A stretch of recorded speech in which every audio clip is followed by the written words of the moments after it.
Hi Dunkirk, hi Abbey campus, hi Highfields campus.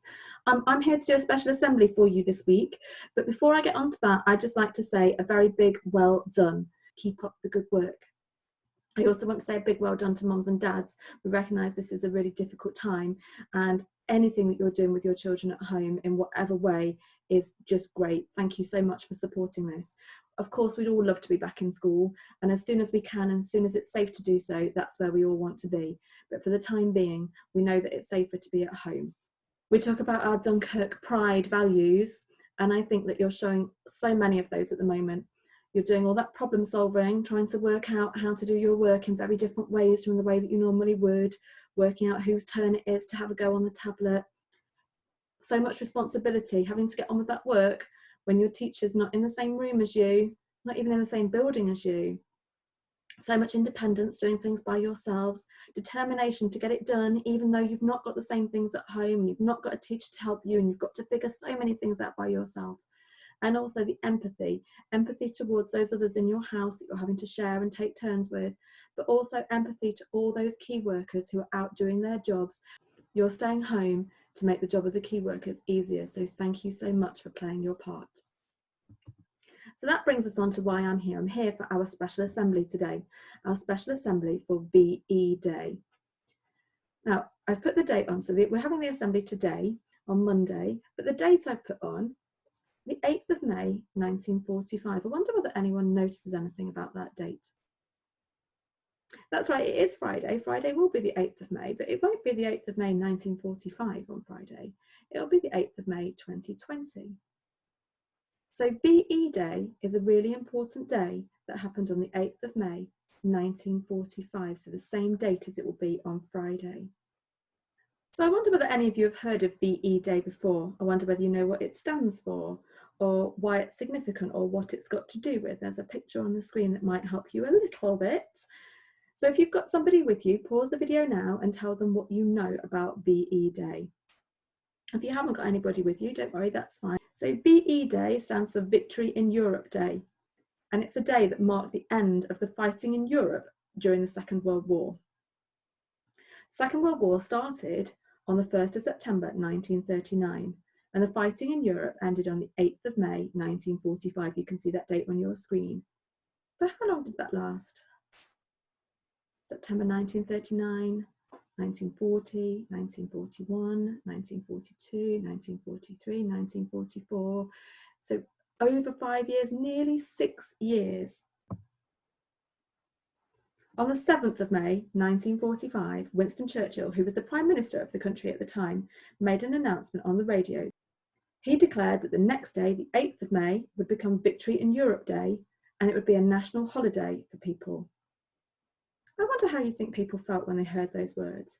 If you've got somebody with you, pause the video now and have a think about how that might have felt after 6 years of war in Europe to hear that the war was going to be ending. I wonder how that would have felt. Some of the words that I came up with were relieved that it was finally over, maybe shocked that it was finally over, almost disbelieving it had been going on for such a long time. How could it be suddenly over? Maybe a bit numb. They'd got used to what life was like during the war. They'd found their ways of doing things. They knew their routines. They didn't like it, but they'd kind of got used to it. And this was going to bring something different. And maybe that was a bit worrying. Maybe they were excited because people they loved were maybe going to be coming home now that the war was going to be over. Let's have a listen to Winston Churchill making that announcement. Our gratitude to our splendid allies goes forth from all our hearts. Tomorrow will also be Victory in Europe Day. But let us not forget for a moment the toils and efforts that lie ahead. Japan, with all her treachery and greed, remains unsubdued. The injuries she has inflicted upon Great Britain, the United States and other countries, and her detestable cruelties call for justice and retribution. We must now devote all our strength and resources to the completion of our tasks, both at home and abroad. Advance, Britannia! Long live the cause of freedom! God save the King! On VE Day, People held big celebrations across Britain, like you can see in that picture. Crowds gathered in public spaces and they had parades or street parties, they danced and they celebrated the end of the war in Europe. It was a time when communities came together. So this year is the 75th anniversary of VE Day. So VE Day was the 8th of May 1945, and on Friday it will be the 8th of May 2020, 75 years later. To commemorate the day, the bank holiday, which would normally be today, we normally have the first bank holiday in May being on the first Monday in May, which is today. It's been moved so it could be on the same day as VE Day. Lots of special events have been planned to take place on that day. And some of those events are going to have to change a little bit because of social distancing. I wonder why you think it's important that we should remember VE Day. If you've got somebody with you, you can pause the video now. So I wonder what you said. Maybe you talked about tribute for the soldiers and those in the Air Force who'd lost their lives, an honour for the people who died during the war. Maybe you said it was a celebration of peace. Or maybe you talked about it being a time to reflect on democracy and freedoms, like you heard Winston Churchill talk about. It was also a time for mixed feelings. It was a time for celebrating the end of the war, but it wasn't only a celebration. It's important to know that VE Day didn't mark the end of the war, it marked the end of the war in Europe, and the war carried on, as you heard Winston Churchill talk about. The war carried on after the 8th of May outside Europe, and many soldiers were sent to Japan to carry on fighting in the war. The king of the time, King George VI, also wanted to remember those who wouldn't be celebrating at the time. Let us remember those who will not come back. Let us remember the men in all the services and the women in all the services who have laid down their lives. We have come to an end of our tribulation, and they are not with us at this moment of our rejoicing. Both men recognised the importance of remembering those who lost their lives. Despite the celebrations and relief that the war was over, for many it was also a sad time. There had been a lot of damage after the war. Many people's homes had been destroyed in the air raids. Millions of people had lost their lives, or they'd lost someone they loved. Soldiers were able to return home, but they were full of the memories of the war and the conflict and the things that had happened to them. And many people weren't yet home yet, including those who'd been kept as prisoners of war or who'd been evacuated. What do you notice about the background of that picture? Can you see how all the bricks have been damaged? We can call that rubble. That photo was taken in London on VE Day, and that shows the kind of damage that happened to people's homes. Those two children were celebrating the end of the war in Europe with their flags, but you can see what's happened to their home. It was time for the soldiers to come home, but how do you think the soldiers felt when they were coming home? If you've got somebody with you, you can pause the video and have a think about that now. So for those soldiers who survived and returned home at the end of the war, it wasn't all about celebration. Many were traumatised about what they'd seen and what they'd experienced. Some of them were surviving prisoners of war who'd been captured by enemies.